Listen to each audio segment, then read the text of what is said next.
안녕하세요. 감염병 시대 우리 아이 일상 지키기의 진행을 맡은 육아정책연구소장 백선희입니다.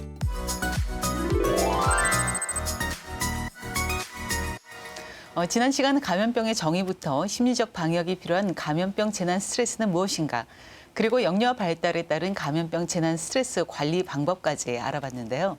오늘은 이어서 영유아와 부모님 그리고 교사가 함께할 수 있는 다양한 감염병 예방 활동에 대해서 전해드리도록 하겠습니다. 그럼 함께해 주실 전문가 선생님들 만나보겠습니다. 네, 한국보건복지인력개발원의 김양준 교수님 나오셨습니다. 네, 안녕하세요. 네, 안녕하세요.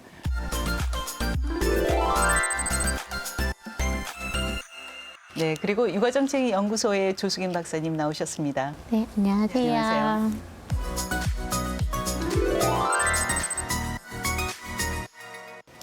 코로나19가 장기화되면서 이제 생활 방역은 필수가 됐습니다. 그래서 마스크 쓰기, 그다음에 기침 예절, 그리고 또 뭐가 있을까요? 네, 손 씻기. 네. 그다음에 이제 사회적 거리 두기까지 있는데요. 정말 쉽지 않는 실천인 것 같습니다. 모두들 이 상황이 어려운데, 그런데 의외의 결과도 있다라고 하는 얘기를 들었습니다. 김영준 교수님 어떤 이야기이죠? 네, 의외의 결과라는 게 평상시에 우리가 유행해야 될 감염병들이 유행하지 않았다는 건데요.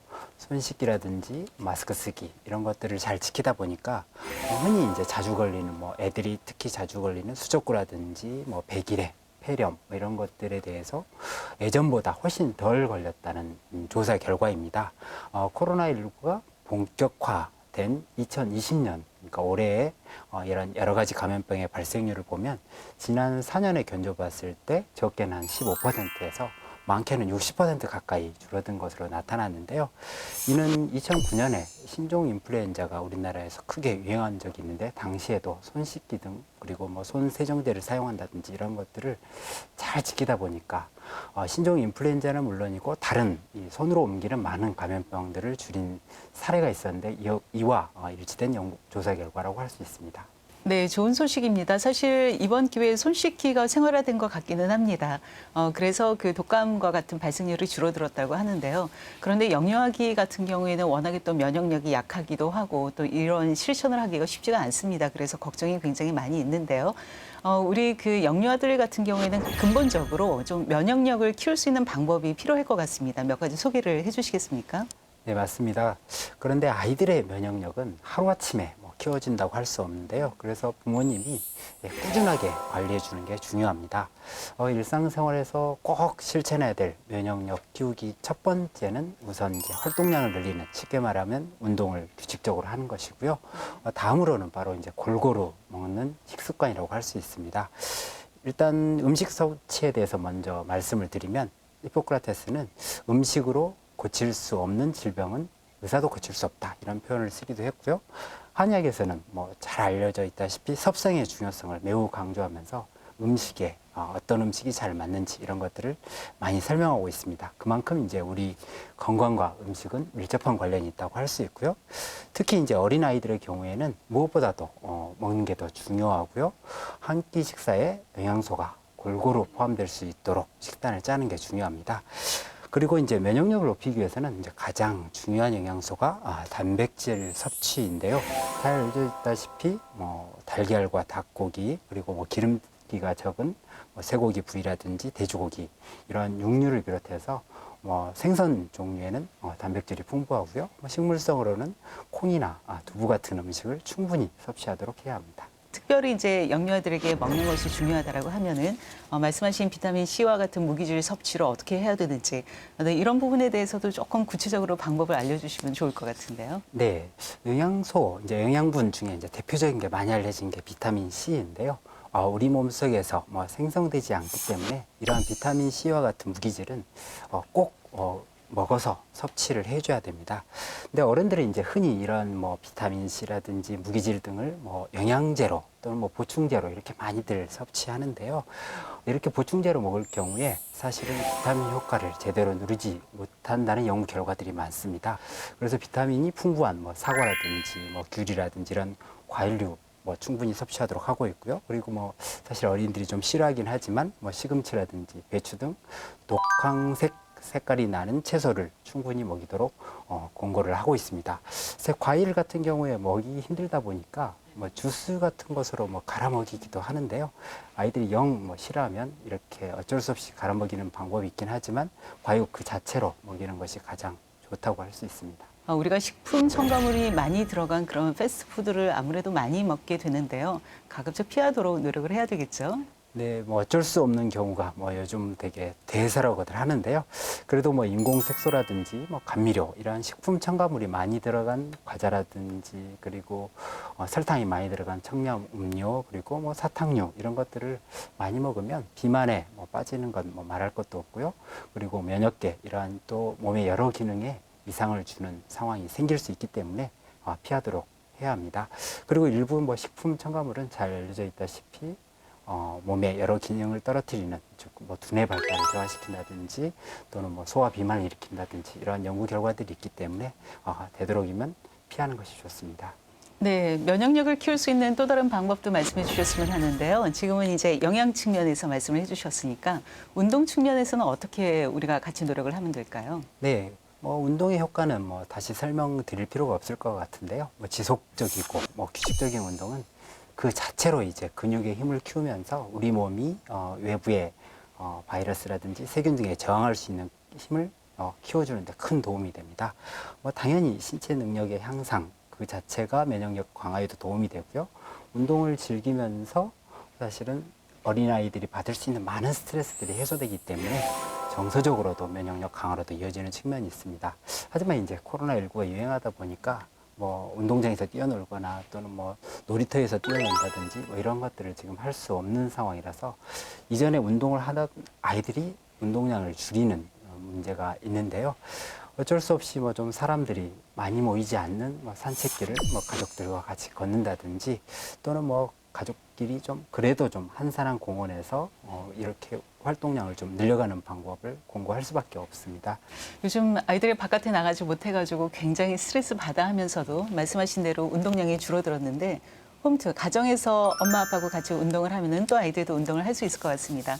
네, 그런데 이렇게 아주 어린 아이들이라고 하더라도 그래서 어린이집, 유치원 또 아동복지시설 이런 데서 보건교육을 의무적으로 받아야 된다라고 하는 말씀을 지난번에 드렸었습니다. 보건교육 어떻게 이루어지는 것이 좋을까요? 네, 코로나19 유행에서도 뭐 잘 드러나지만 어린이집이라든지 가정 뭐 이런 데서 감염이 많이 나타나고 있습니다. 특히 어린이집 이렇게 영유아들이 많이 모여 있는 영유아 교육기관에서는 면역 체계가 아직 덜 발달돼 있고 면역력이 떨어져 있는 영유아들이 많이 모여 있다 보니까 감염 전파가 매우 쉽게 나타나는데요. 이 때문에 게다가 이제 어린 아이들을 돌보는 보육교직원도 함께하고 있고 이것 때문에 뭐 집단 감염 사례들이 코로나19에서도 나타나고 있습니다. 무엇보다 중요한 건 뭐 손 씻기와 그리고 기침 예절과 같은 예방 수칙을 지키도록 교육하는 것들이 필요하고요. 외출 뒤에 집에 돌아오면 반드시 손을 씻도록 하고 요즘에는 이것보다 더 간략하게 그냥 물이 보이면 손을 씻는다. 뭐 이렇게까지도 표현을 하고 있습니다. 그건 굉장히 중요한 팁인 것 같습니다. 물이 보이면 손을 씻는다. 네. 네. 그리고 이제 다음으로는 기침 예절인데요. 제일 중요한 거는 기침이 나오면 손바닥으로 기침을 막다 보면 손바닥에 세균이나 바이러스 등이 묻어서 다른 사람들에게 전파될 수 있기 때문에 이렇게 제가 손수건을 준비했는데요. 이렇게 손수건으로 뭐 입을 막고 이 기침을 막도록 하고요. 만약에 그런 것들이 준비되어 있지 않으면 이렇게 팔꿈치로 많이 유행하는 동작인데요. 팔꿈치로 기침을 막면서 다른 사람에게 전파되는 것들을 막는 것들을 꼭 강조를 해야 됩니다. 그리고 이 손으로 이제 입 주변, 얼굴에 있는 입 주변에 눈이라든지 코라든지 이런 데를 자주 만지다 보면 감염이 더 많이 전파되는 것들이 기본적으로 알려진 사실들입니다. 그래서 손으로 얼굴 주변을 자주 만지지 않도록 교육하는 것들이 필요하고요. 교육은 뭐 전문 강사를 모셔서 하실 수도 있고요. 교육 자료를 뭐 붙인다거나 또는 관련 시청각 교육 자료를 활용하거나 또 손 씻기 같은 경우에는 함께 이렇게 씻어보는 실습 뭐 이런 것들이 도움이 될 수 있고요. 중요한 거는 이제 학부모가 함께 알아야 되기 때문에 학부모에게 널리 알려줄 수 있는 가정통신문이라든지 뭐 SNS 등 이런 것들을 적극적으로 좀 활용해서 각 어린이집 사정에 맞게 널리 알릴 필요가 있습니다. 요즘 워낙 정보가 많은 시대에 살고 있습니다. 좋은 점도 있지만 반대로 정확하지 않은 정보로 인해서 혼란을 겪거나 잘못된 방법을 따라하는 경우도 있습니다. 영유아 감염병 예방 활동 역시 예외가 아니라고 생각을 하는데요.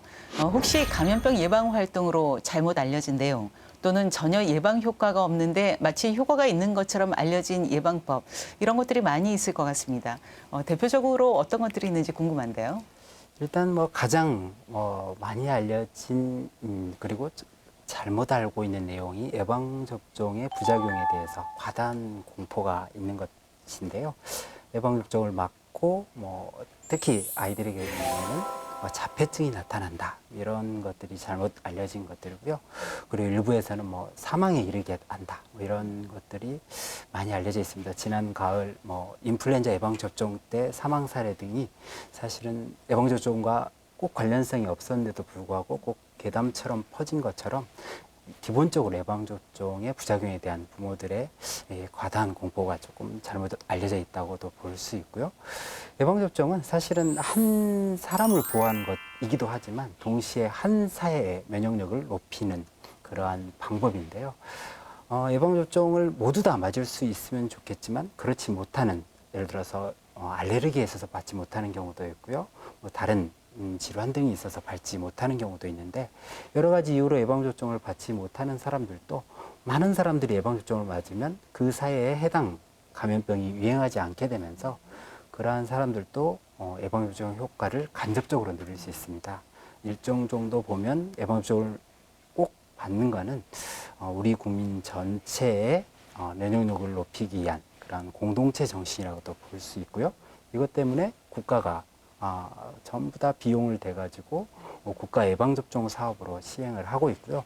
혹시 나타날지 모르는 간혹 50만 명에서 100만 명 사이에 한두 명 정도가 심각한 부작용을 겪고 있긴 한데요. 이들에 대해서는 국가가 충분한 보상을 하고 있는 것도 바로 우리 공동체 전체를 지키기 위한 사업이 예방접종이기 때문에 이런 사업을 진행하고 있는 것입니다. 그리고 최근 이제 마스크 사용은 잘하고 있는데 손 씻기를 일부에서 좀 소홀히 하는 것도 좀 잘못 알려진 거라고 할 수 있는데요. 손을 씻는 거는 손에 세균이라든지 바이러스 등이 묻어서 다른 사람에게 전파되는 것을 막는 가장 적극적인 예방 활동이라고 할 수 있습니다. 지하철이라든지 버스 이렇게 손잡이에 흔히 묻어 있는 세균이나 바이러스 등을 손 씻기를 통해서 막을 수 있는 것이고요. 마스크 사용은 누가 얼굴만 봐도 누가 했는지 안 했는지 금방 알 수 있기 때문에 다들 실천을 잘 하는데요.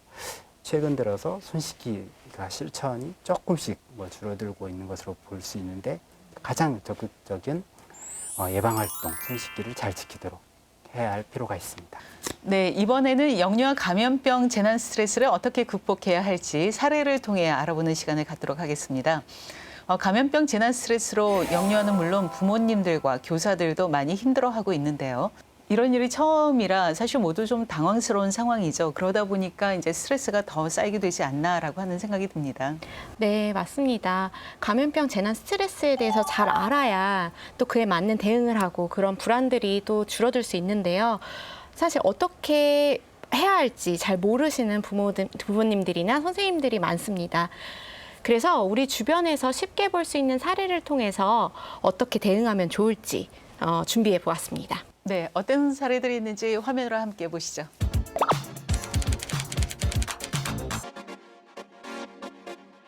네, 가정보육을 하는 수많은 엄마들의 고민이죠. 밖에도 못 나가고 또 하루 종일 아이와 뭘 하며 지내야 하나 하루 이틀도 아니고 정말 힘이 드는 상황입니다. 이렇게 재난 상황에서 아이와 함께 있는 시간이 길어질수록 스트레스는 쌓일 수밖에 없는 것 같은데요. 심한 경우 가정폭력이나 아동학대의 원인이 되기도 한다고 합니다. 굉장히 안타까운 상황이죠. 정말 안타까운 현실인데요. 이럴 때는 아이랑 모든 일을 함께 하려고 하지 말고 조금은 물리적으로 거리를 두고서 아이를 지켜보는 것이 좋습니다. 아이가 안전한 상황에 있다면 잠깐 자리를 벗어나서 숨을 돌려보는 거예요. 그래서 잠깐이라도 엄마가 나만의 시간을 갖는 것이 이런 때에 큰 도움이 됩니다. 네, 부모님이 신체적, 정신적으로 건강해야 아이도 잘 양육할 수 있습니다. 힘들어하는 자신을 먼저 돌아봐야 한다는 것 잊지 않으셨으면 합니다. 자, 그럼 다음 사례를 화면으로 함께 보실까요?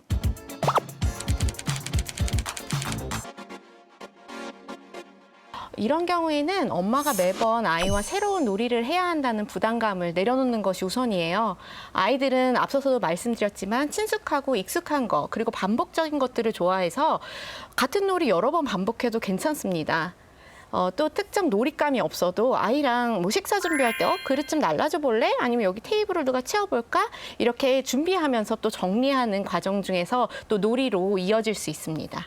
우리 아이는 어릴수록 엄마 아빠가 하는 거를 다 따라하고 싶어 해요. 그래서 아이와 함께 같이 빨래도 개고 한번 청소도 한번 해보고 이런 소소한 집안일을 하는 것들도 우리 자녀들이 굉장히 좋아하지 않을까라고 하는 생각이 듭니다. 자, 그럼 다음 사례를 화면으로 보실까요?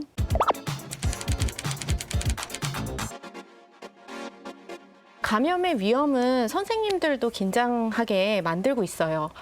혹시 제가 교사인데 감염병에 걸리면 우리 아이들은 어떡하지? 또 다른 가족들은 어떻게 하지? 이 기관 전체는 어떻게 해야 하지?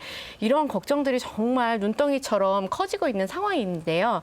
또 동료 교사들에게 관심을 꼭 기울여줘야 돼요. 우리 같은 사람들끼리 처지를 이해할 수 있지 않습니까? 선생님들끼리 또 휴식을 취할 수 있도록 조금 더 배려해주고 또 어려움을 나누면서 이 장기간의 감염병 재난을 이겨내는 것이 중요합니다. 네, 다음은 감염병 재난 상황에서 아이의 불안을 덜고 또 안정감을 느끼도록 돕는 활동 필요할 것 같은데요. 조수균 박사님 이에 대해서도 소개를 해주시겠습니까? 네, 영유아와 함께하는 마음 도닥이기 활동인데요. 이 마음 도닥이기 활동은 평상시에 저희가 교재를 가지고서 하는 놀이 활동과는 조금 다릅니다. 재난 상황에서 하는 영유아와 함께하는 마음 도닥이기 활동은 특별한 준비를 하지 않고서 바로 또 할 수 있는 그런 종류의 놀이들입니다. 첫 번째 활동 나오는데 이 첫 번째 활동의 제목이 어떤 것이죠? 333 배꼽 호흡입니다. 얘들아, 마음이 막 불안할 때는 숨을 천천히 쉬면 마음이 편안해져. 우리 그럼 한번 해볼까? 자, 하나, 둘, 셋 할 때 동안 숨을 이렇게 들이마시고 다시 하나, 둘, 셋 할 때 동안 참고 버티는 거예요. 그리고 또 하나, 둘, 셋 할 때까지 숨을 이렇게 내쉬는 거야. 근데 이렇게 숨을 들이마실 때 여기 있는 요 배꼽이 위로 올라가는지 잘 봐야 돼요. 자, 해볼게요. 숨을 들이마시고 하나, 둘, 셋 참고 버티고 하나, 둘, 셋 내쉬고 하나, 둘, 셋 잘했어요. 두 번째 활동으로는 힘 주고 빼기라고 하는 마음 도닥이기 활동입니다. 앞서서 호흡법이랑 비슷하게 여기도 이제 근육을 이완시키는 활동이라고 보시면 되거든요. 오, 힘들어져. 그래서 우리 이번에는 몸에 힘을 빼고 힘을 푸는 연습을 한번 해볼까? 자, 처음에는 손 준비 시작. 힘주자 손에 막 이렇게 힘주자. 이 손에 힘주 주먹 꽉 쥐고 버티는 거야. 자, 다시 풀어. 힘 풀어. 힘 풀었어. 손에 힘 이렇게 다 풀었어. 그치? 못생긴 얼굴. 아이들은 찡그린 모습도 너무 귀엽고 예쁩니다. 풀었어? 얼굴 힘 풀었어? 풀었어?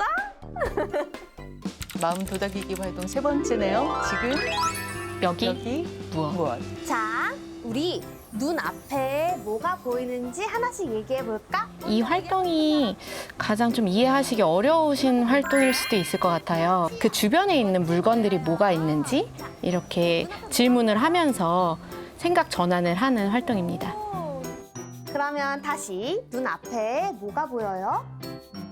핑크색 고민형이요. 핑크색 곰인형이 보여요? 우리 지호 대답해 볼까? 자, 아까 봤던 것들 중에서 동그라미 모양은 뭐가 있었어? 야구공. 동그란 물건이 무엇이 있는지 지금 물어보면서 이제 질문을 하고 있고요. 빨간색이랑 하얀색이야. 동그란 게 어디 있을까 이러면서 찾아보고 있죠. 자, 마법 상자라고 하는 것이 네 번째 활동으로 소개가 되고 있는데요. 궁금합니다. 얘들아, 짜잔! 이 상자가 뭘까?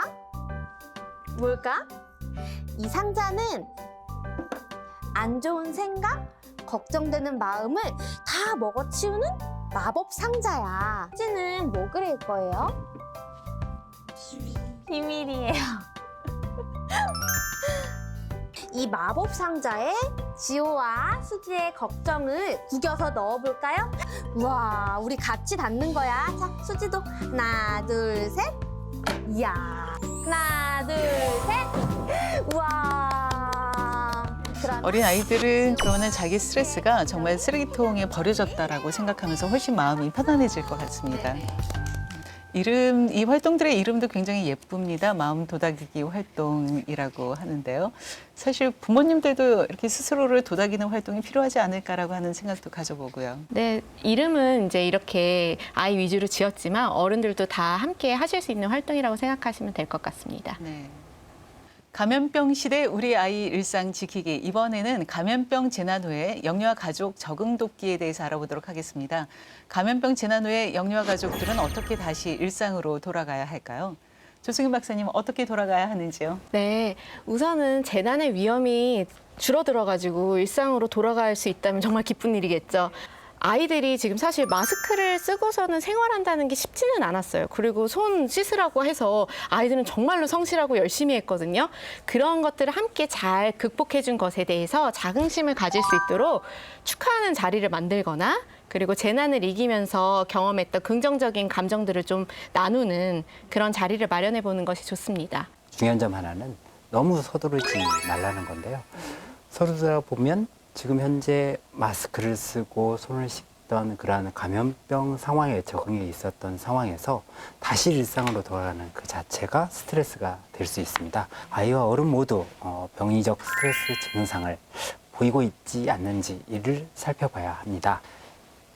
스트레스 증상에 대해 체크하는 리스트를 간단히 말씀드리면요. 혹시 감염병에 대한 기억이 하루 종일 자신이 싫어도 반복적으로 계속 난다든지 또는 이제 감염병으로 인한 불안과 공포, 초조, 긴장하는 상태가 계속 지속되면서 다른 일에 집중할 수 없는 상황이 된다든지 또는 이제 비정상적인 기억 상실, 어떤 특정한 장면이 아예 생각나지 않는다든지 이런 상황이 생기면 전문가의 도움이 필요할 수 있습니다. 그리고 이제 감염병 재난으로 인해서 혹시라도 가족의 죽음을 경험했다면 아이가 애도 과정에 충분히 참여할 수 있도록 도와줘야 하는데요. 가족이나 친구의 죽음을 아예 숨기거나 죽음에 관해서 거짓말하거나 이럴 필요는 없고요. 아이가 이해할 수 있는 언어로 쉽게 설명해 주는 것이 필요합니다. 그리고 마지막으로 정말 저는 이 문제에 대해서 이야기를 하고 싶었는데요. 그 감염병 재난이 되면서 우리가 확진자도 발생을 하게 되죠. 그래서 이렇게 특정 집단이나 또 감염병에 걸린 사람을 비난하거나 피하거나 하는 경우가 많이 발생을 하고 있습니다. 이런 것들이 좀 개인이나 집단에 대한 분노, 혐오로 이어지지 않도록 하는 것도 굉장히 중요할 것 같은데요. 부모님과 교사 그리고 우리 사회가 신경을 많이 써야 하는 분야라고 생각을 합니다. 확진자의 가족이나 감염병을 앓았던 아이가 친구들 사이에서 혐오나 따돌림의 대상이 되지 않도록 세심하게 살펴야 하고요. 무엇보다 어른들의 편견이 아이에게 전달되지 않도록 좋은 본보기가 되어야 하겠습니다. 헬렌 켈러가 이런 말을 했다고 합니다. 온 세상은 고통으로 가득합니다. 또한 극복으로 가득합니다. 지금 우리는 감염병 재난으로 인해서 분명 고통스럽고 힘들지만 또한 분명히 극복할 수 있을 것입니다. 모두 힘내시고요. 몸도 마음도 건강하세요. 시청해 주셔서 감사합니다.